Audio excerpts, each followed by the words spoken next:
মানসীৰ মন চেনেললৈ পুনৰবাৰ আপোনালোকক স্বাগতম জনাইছোঁ। আজি বিশ্বকৰ্মাৰ পূজা আৰু লগতে মহালয়া দেৱী দুৰ্গাৰ পৃথিৱীলৈ আগমন ঘটিছে। গতিকে সকলোলৈকে মোৰ আন্তৰিক শুভেচ্ছা জনাইছোঁ আৰু আগন্তুক মহামাৰী কৰোণাৰ পৰা যাতে সকলো মুক্ত হওক অতি সোনকালে তাৰেই মই কামনা কৰিছোঁ। আৰু আজি মই এটা ৰেচিপি ভিডিঅ' লৈ আহিছোঁ। এইটো নতুন ৰেচিপি বুলি নকওঁ, আপোনালোকে ঘৰত হয়তো বনাই পাইছে চাগে আৰু থাম্বনেইল দেখিও গম পাইছে। গতিকে আহকচোন ৰেচিপিটোৰ মাজলৈ যাওঁ। আজি মই আপোনালোকৰ মাজলৈ অতি সোনকালে আৰু এটা সহজভাৱে বনোৱা ৰেচিপি লৈ আহিছোঁ।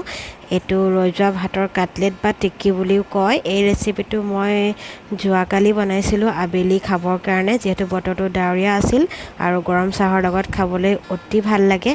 আৰু তাৰ বাবে মই লৈছোঁ 2 কাপ জোখৰ ভাত।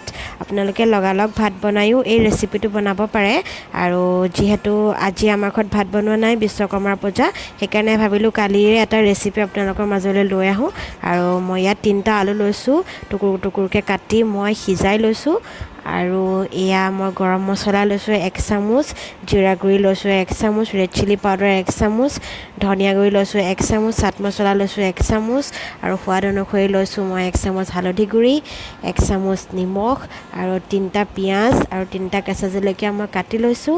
আৰু সকলোখিনি একেলগে মঠিবৰ কাৰণে মই 3 চামুচ পিঠাগুড়ি লৈছোঁ আৰু লৈছোঁ মই ভাজিবৰ কাৰণে মিঠাতেল।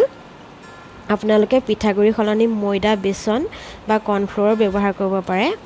আৰু এতিয়া ইয়াত দেখুওৱাৰ ধৰণে মই প্ৰথমে আলুগুটিখিনিৰ লগত ভাতখিনি এনেদৰে সানি ল'ম। আপোনালোকে মিক্সাৰ গ্ৰাইণ্ডাৰৰ সহায়তো পেষ্ট বনাই ল'ব পাৰে, কিন্তু যিহেতু মোৰ ভাতখিনি কোমল হৈ আছে সেইকাৰণে হাতেৰে সানিলেই হৈ যাব।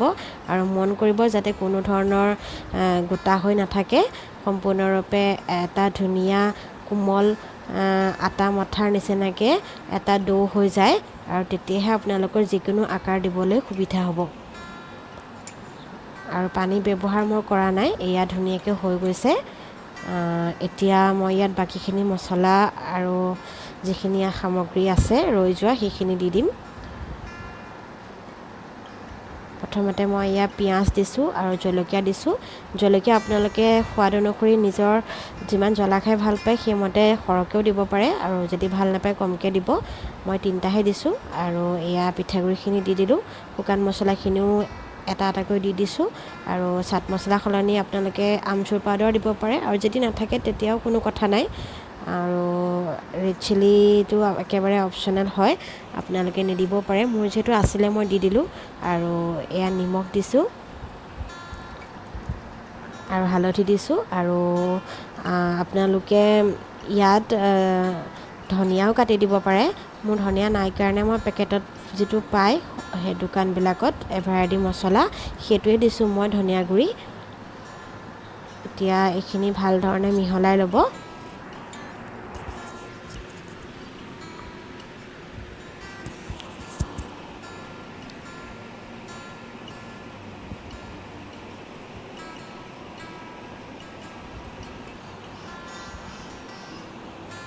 তাৰপিছতে এইখিনি মোৰ মিহলাই হৈ গ'ল।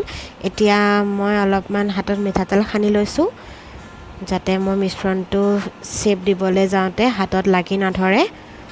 আৰু তাৰপিছতে এয়া অলপ অলপকৈ লৈ মই টিক্কি বা কাটলেটৰ আকাৰত দিছোঁ। আপোনালোকে যিকোনো শ্বেপতে বনাব পাৰে।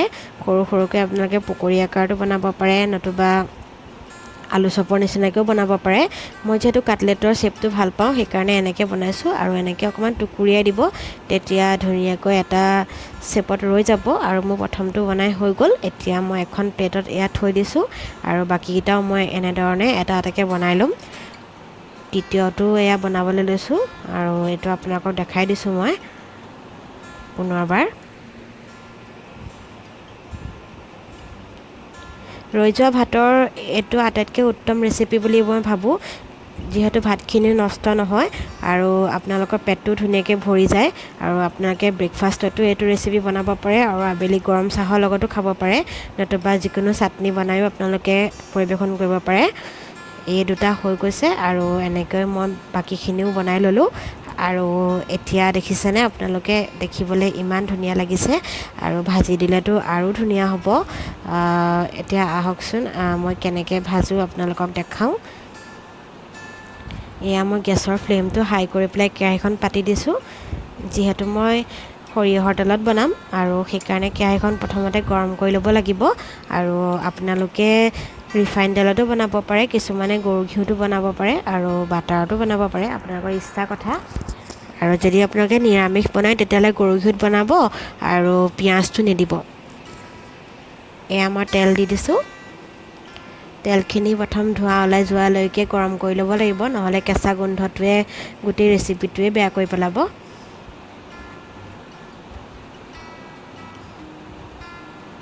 এয়া অলপ অলপ ধোঁৱা ওলাইছে দেখা পাইছে আৰু এটা এটাকৈ এনেকৈ টিক্কিকেইটা দি দিছোঁ আপোনালোকে গোটেইকেইটা একেলগে দি নিদিব লাহে লাহে এটা এটাকৈ দিব আৰু দি পেলাই লগালগ হেতাখনে লৰাবলৈ চেষ্টা নকৰিব তেতিয়া ভাগি যাব পাৰে যিহেতু বহুত কোমল হৈ আছে গতিকে প্ৰথম এটা ছাইড হৈ ল'বলৈ দিব মই যেনেকৈ এটা ছাইড হৈ ল'বলৈ দিছোঁ তাৰপিছতে লাহেকৈ হেতাৰ সহায়ত আপোনালোকে এটা এটাকৈ লুটিয়াই দিব এনেকৈ এটা এটাকৈ মই গোটেইকেইটা লুটিয়াই দিলোঁ আৰু ধুনীয়া ৰঙচুৱা হোৱাকৈ ভাজিলোঁ আপোনালোকে কম জুইতে ভাজিব নহ'লে মাছটো নিসিজিব পাৰে ওপৰটো ৰঙা হৈ যাব সেইটো কাৰণে আপোনালোকে সেইটো কথা মন কৰিব আৰু এখন পেপাৰত মই এনেকৈ থৈ দিছোঁ আপোনালোকে টিচু পেপাৰটো থ'ব পাৰে যাতে এক্সট্ৰা তেলখিনি গুচি যায় আৰু এতিয়ালৈকে যদি মোৰ ভিডিঅ'টো চাই ভাল লাগিছে তেন্তে লাইক শ্বেয়াৰ কমেণ্ট কৰিব আৰু নতুন ভিউৱাৰ্ছসকলে চেনেলটো ছাবস্ক্ৰাইব কৰি কাষতে থকা বেল আইকনটো দবাই দিব যাতে আগলৈ যিকোনো ভিডিঅ' দিলে আপোনালোকে ন'টিফিকেশ্যনসমূহ পাই যায় আৰু মই টমেটো চচৰ লগতে পৰিৱেশন কৰিছোঁ আৰু আপোনালোকে গৰম চাহ বা যিকোনো চাটনিৰ লগতে পৰিৱেশন কৰিব পাৰে থেংক ইউ